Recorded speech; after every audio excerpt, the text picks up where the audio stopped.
Shalom, selamat pagi Bapak Ibu Saudara-saudari yang terkasih dalam Yesus Kristus.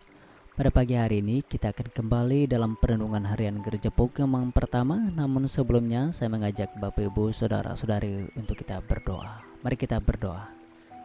Bapa kami dalam kerajaan surga, terima kasih Tuhan untuk kesempatan yang kami boleh nikmati di pagi hari ini. Terima kasih Tuhan, dan ada lagi waktu bagi kami juga untuk merenungkan kebenaran firman-Mu. Berkati kami Tuhan, supaya sungguh kami boleh dapat memahami, mengerti kebenaran firman-Mu, bahkan kami melakukannya dalam hidup kami tiap-tiap hari. Terima kasih Bapa di surga, amin. Bapak Ibu yang terkasih dalam Yesus Kristus, kebenaran firman Tuhan yang akan kita renungkan di pagi hari ini terambil dari Efesus pasal 1 ayat 11 hingga ayat yang ke-12. Demikian bunyi kebenaran firman Tuhan.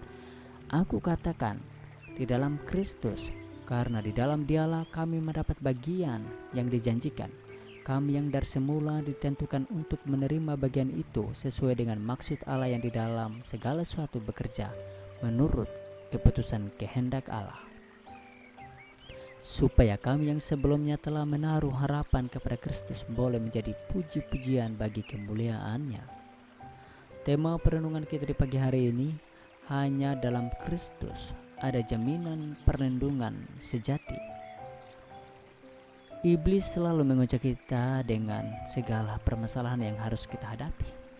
Ia mencoba menarik kita keluar dari pagar perlindungan Tuhan.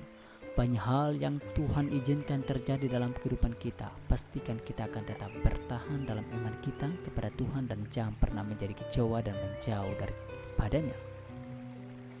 Dalam masa sukar yang kita hadapi hari-hari ini, tidak ada yang lain yang dapat kita pegang kecuali janji firman Tuhan. Banyak orang mempunyai segalanya dan biasa dapat melakukan apa saja dengan apa yang dimilikinya. Dapat membayar biaya penerbangan kemana mereka suka, menikmati semua yang bisa diraih saat ini. Bahkan untuk mendapat perawatan di rumah sakit saja mereka tidak bisa. Sungguh ironis sekali, tetapi kita dapat belajar bahwa uang dan seluruh harta dan jabatan ada batasnya, tidak menjadi jaminan dan sama sekali tidak mampu menyelamatkan. Hanya firman Tuhan yang menjadi pagar perlindungan bagi kita. Itu yang Yesus katakan dalam Yohanes 15 ayat yang ke-5b. Katanya, barang siapa tinggal dalam aku dan aku dalam dia, ia berbuah banyak, sebab di luar aku kamu tidak dapat berbuah apa-apa. Di luar Tuhan tidak ada harapan.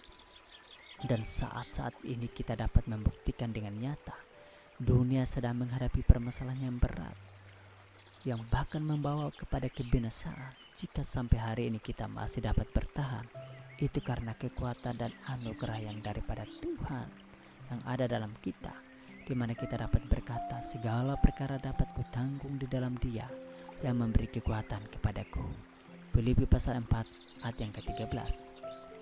Dan inilah perjanjiannya, firman-Nya, orang yang duduk dalam lindungan yang maha tinggi dan bermalam dalam naungan yang maha kuasa akan berkata kepada Tuhan, tempat perlindunganku dan kubu pertahananku, Allahku yang kupercayai. Dengan kepaknya ia akan menudungi engkau di bawah sayapnya, engkau akan berlindung. Kesetiaannya ialah perisai dan pagar tembok. Mazmur 91 ayat 1 dan 2 dan 4. Jangan jauh dari Tuhan. Ia mau kita aman, terlindungi dari semua yang jahat. Ia berikan kepada kita tempat bernaung dalam menghadapi musuh. Mungkin kita tidak kebal dari virus dan kehilangan atau bahkan kematian, tetapi Tuhan berbicara tentang jiwa yang diselamatkan, bukan hanya lepas dari ancaman.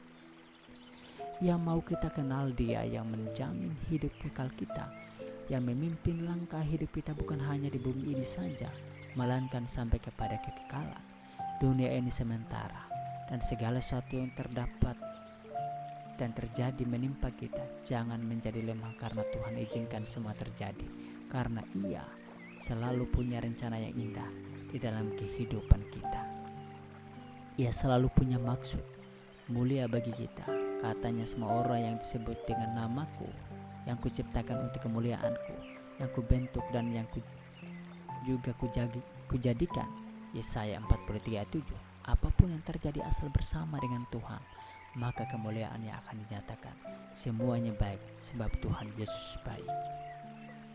Kondisi bangsa saat ini menjadi panggilan Tuhan bagi kita untuk kita tinggal di dalam Dia. Jangan jauh dari Tuhan, tetap tinggal dalam kebenaran firman-Nya.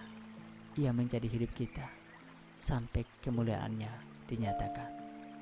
Amin. Soli Deo Gloria. Mari kita berdoa.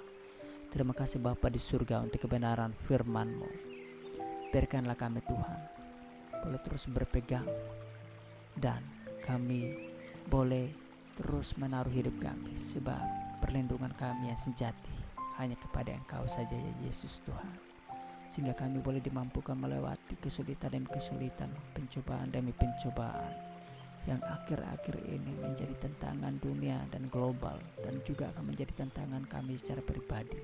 Tuhan, Engkaulah perlindungan kami yang sejati.